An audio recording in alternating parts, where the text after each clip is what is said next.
Oh, can you hear me? What's up, guys? Yeah, can you hear and see me? Yes, I can. What's up, Danny? Nothing much, man. How you doing? Doing good. I mean, how are you doing through? I know you're probably like halfway through these interview days. It could be a little stressful, but how's it going so far? No, they're going great, dude. Yeah, I actually love doing this shit. So, the first question I want to ask you was, you have a new opponent, very talented opponent, of course, but I interviewed about 5 or 6 months ago, and it was kind of the same thing. I'm grinding, I'm working.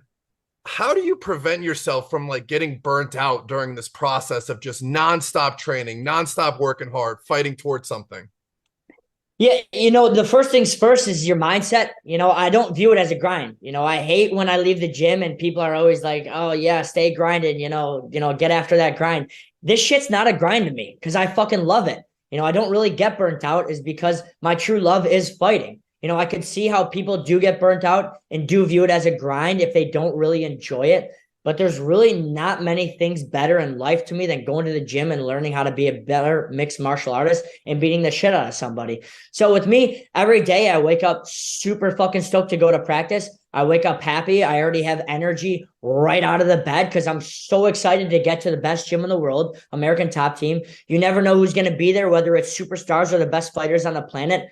The bottom line is I just love my life. So right now it's not a grind. It never has been a grind. I don't really see it ever being a grind. When I go in there and I have these hard spars and these hard practices, obviously sometimes you want to relax a little bit. But overall, through and through, I don't have a fucking very difficult life. I get to fight for a fucking living and talk shit for a fucking living. And those are two things that I absolutely love doing. So I don't really get burnt out. I love it so much. I don't really ever see myself getting burnt out. Obviously, sometimes you need to take a little vacations and take a little step back because you don't want any bumps or injuries and keep the mind sharp.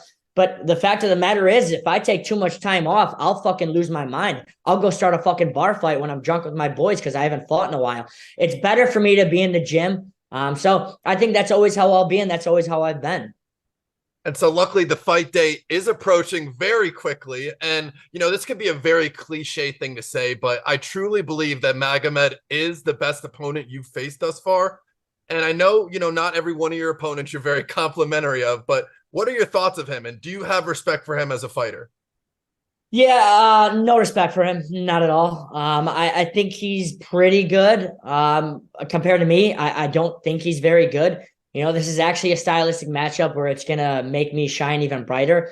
Sometimes when you have guys with two very different backgrounds, it's pretty much who's getting to their game plan first, who gets to their attacks. If you have a striker versus a ground guy, if the fight stays on the feet, the striker will win. If the fight goes to the ground, the grappling guy will win.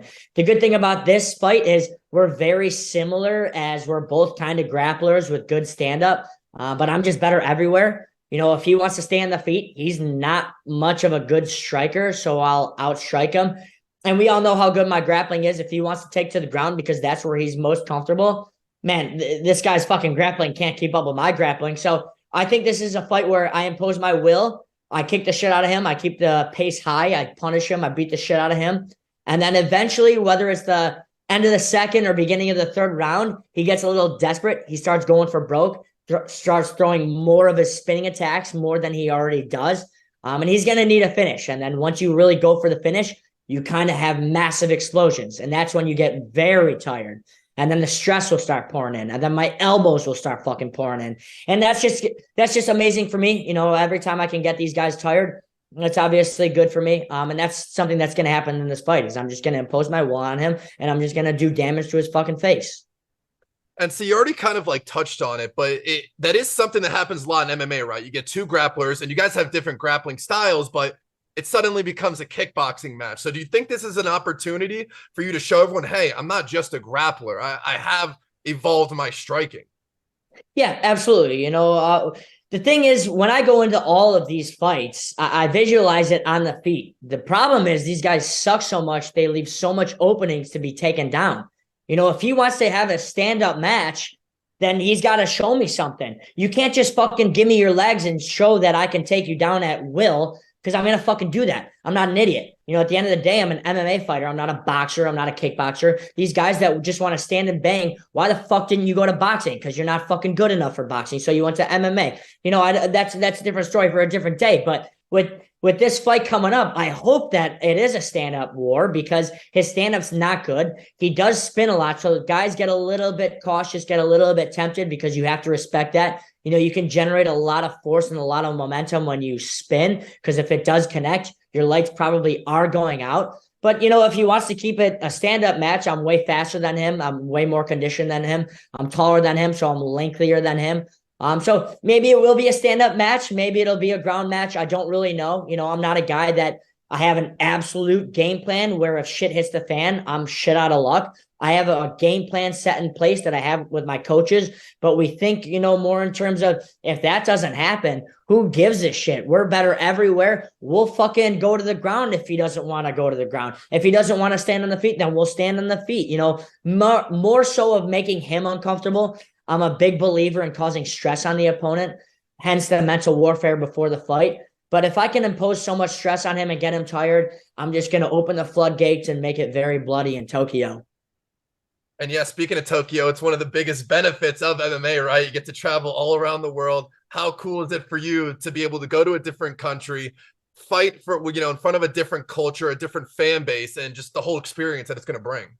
Yeah, I mean, it's a fucking dream come true. First, for starters, I'm very fortunate that Bellator is even going to Tokyo. That is fucking awesome that they're doing that. I love that they're doing this show. And what better way than to bring the Italian Gangster on one of their biggest shows of the year? You know, obviously Japan is a place where almost every single fighter dreams of fighting there because the fans are so in touch with fighting. They respect the fighters and they actually know the skills and the knowledge and the techniques behind fighting. You know, they're very silent in their fights because they're really breathing in all the techniques and enjoying the fight itself. They view it as an absolute sport. But when the Italian Gangster fights, shit kind of goes crazy. And I anticipate myself getting them on their feet and cheering, being a little bit different from how they are because I love chaos. I love the boos. I love the cheers. I love it all. I just love the passion, fucking emotion. And I think that I can bring that out in Japan. I think I can change these fans. Yeah, and I'm sure especially it'll be a little sigh of relief from, like, you know, some past fights where you're dominating the grappling department, you start hearing boos because everyone just wants you to stand and, you know, swing like crazy, which I'm sure can be very annoying. Yeah, I mean, I'm very knowledgeable that people want to see somebody die. Yeah. And one of the best ways to see somebody die is to get a head kick knockout on the feet or a knockout on the feet. You don't really get too many knockouts on the ground, so the fans want to see it on the feet. I totally get that, but you know what? I'm a fucking fighter and I'm going to be in this game for a long, long time. You know, you lose your biggest openings are on the feet, whereas man, even if you're the better striker, one little slip up, you can get knocked out, and then you're not fighting for 6 months, and then you got to take a long layoff, and then you lose your chin. You know, I'm in this for the long haul where, you know what, my fights will absolutely be exciting. I will absolutely go for the fucking knockout. I'm going to try to head kick this fucking guy's head back to Russia, 100%. But I will take my openings, and if we are going to grapple, and if he is going to give me his legs, and have me opening for the takedown, I'm going to fucking take it. And if people want to fucking boo me, they can go fuck themselves or see me after the show. You know, I'm not a fucking guy hard to find. I mean, if they want to fucking boo me, come boo me to my face. Then we'll see what's actually fucking good. But, you know, I don't really care too much. I know I don't really have too many of those fans saying that to my face. So it is what it is. But either way, I think the thing is with this Japanese crowd is they understand fighting so much. Whereas if we're on the ground and we are grappling, the last thing on their mind is booing because they're going to be able to appreciate fighting and appreciate the techniques and the grappling behind it. You know, a lot of times in fighting, they only want to see you go to the feet because they don't know what the fuck fighting is. They just want to see somebody die. You know, with these Japanese crowd, how the fuck did that guy just take him down and land in his fucking full mount and then go for a triangle? They're just going to be very amazed. I'm going to put a big show on for Japan. Are you having any friends and family making the long trip? Yeah, one of my brothers is going to be in Japan with me. Nice. I got a couple of friends that are going to be there. Of course, some of my teammates. Kyoji Horiguchi is also on the card. You know, he's been a friend and teammate of mine for a long time now. Obviously my corner. But yeah, I got some people going. Not too many just because it's an 18-hour flight and 13 hours ahead. So it is a bit big of an ask, but I've already been getting DMs left and right from the Japanese people. They're very excited for the Italian Gangster to come in there and invade it. I really do think that I'm going to leave Tokyo as the king of Tokyo. So I really do think the crowd is going to be on my side. And if I feel like they're not going to be on my side, then I'll turn on them too. So either way, it's going to be a very exciting time for the Italian gangster, the Japanese crowd. I almost forgot to ask, did you want a RIZIN opponent or did you prefer to get someone in your division in Bellator? I mean, I didn't really care too much. I really wanted to fight Magomed. After my last fight of beating the shit out of Marcos Breno, the first guy on my tongue was Magomed Magomedov. I've been wanting to fight him for a while because I think he's got a big name where people think he's pretty good. And I know he's high up in the division, so it would make me look even better. Maybe the winner of this fight gets a title shot. I don't know. We'll see. But I wanted to fight Magomed. If it wasn't Magomed, maybe try out one of the RIZIN guys. But, the bottom line is, before I go to sleep every night, I think about that Bellator belt. That's the only belt I fucking want. So what gets me closer to that? A Bellator guy. So it's probably a good idea to give me a Bellator guy. And so that was actually my next question. Were you promised a title shot or nothing's been guaranteed? No, nothing's been guaranteed. One thing about me is I need to stay fucking active. I need to fight. I'm not a guy that sits on his ass and doesn't fucking fight no matter what. Obviously all I want in life is the fucking Bellator bantamweight belt. But even more so than that, I need to fucking fight. After I beat the shit out of Magomed, if Bellator came to me and said, listen, you'll fight the winner of Pettis and Patchy in like 6, 7, 8 months, I'd say, fuck that. Give me a couple fights in between them. I need to fight. First things first is fighting and then the belt. Obviously, eventually I will be champion. In due time, I will be the fucking champion of this division. That's a no-brainer. That will fucking happen. It just depends how many fights between then and now I'll have. I hope it is the title after this because I do think it should be. That's the most deserving thing. But with Pettis being an absolute fucking pussy, I anticipate him somehow getting another injury and having to lay off and not fight for a while because he doesn't actually like fighting because he's a bitch. So we'll just have to see how it plays out in the terms of a timeline. So I know you usually don't like these questions, but who's winning, Sergio Pettis or Patchy Mix? Yeah, I really think Patchy should beat the shit out of Pettis. I don't think Pettis is fucking good. I think of the top 5 guys in this Bellator bantamweight division, and I don't even have Pettis in the top 5. I just don't really see how he's that good. I think that one of the biggest regrets in Pitbull's life will be going down to 35. I don't think that was smart for him. I have never seen him look that bad ever. I do anticipate him going back up to 45. I think he's going to look at the film and realize that that's not how he fights.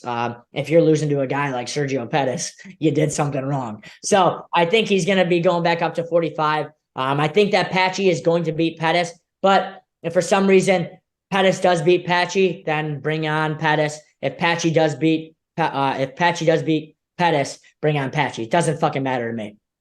I just have 2 questions left for you. First one's being, there's so many rumors and nothing is solidified, but Bellator possibly being for sale. Is this something you keep track of? And how do you think that would affect you if it were to be sold?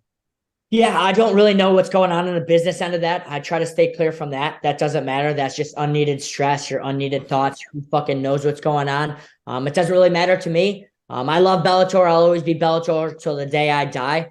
I don't know what's going on. I don't think it matters. At the end of the day, I'm a fucking fighter. All I can concentrate on is fucking fighting and talking shit. I have one job, and that's to do those 2 things. I can't think about or worry about or wonder what the fuck's going to go on. I don't know if it's true. I don't know if it's false. I don't really care at this point. Whatever happens, happens. If that's whatever's in the best interest of Bellator, I think they should do. If whatever they're thinking they should do, that's not my job. I'm not a fucking businessman. I don't wear a suit every day when I go to work. I wear fucking flip-flops and then I go on the mat and then I beat the shit out of people. That's what I do. I don't concern myself with fucking thoughts of business like that. I don't really care. It doesn't really matter to me. As long as I'm beating the shit out of people and I'm talking shit, I'm good. And last question before I get you out of here. Alexandre Pantoja, I'm sure you've been asked about this. He gets the job done. How good of it a feeling is it to just see someone you see grind in day out, reach their life goals?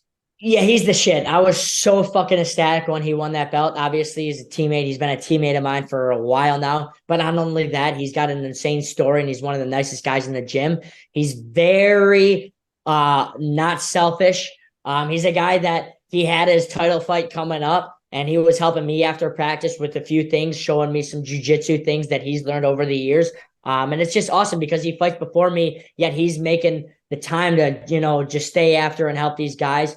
Plus, in addition to that, I think that was one of the top 20 best fights of all time. It was a 5-round banger. A lot of the times where these fights, if it's a 3-round absolutely war, that's awesome. Obviously there are some great ones, but if something is a war for 5 rounds, you got to give it a little bit more stock. So I think that's top 20 best fights of all time. I love that it was for a title. I love that it was 5 rounds. I love that both guys were absolutely going after it and have a story. And there's just no better guy than Alexander Pantoja, and I'm so proud of him. That's all I have for you today. It's always an honor to interview, man. I really appreciate your time, and I hope for all the best in your upcoming fight. Absolutely. Thank you. Have a great rest of your day. You too.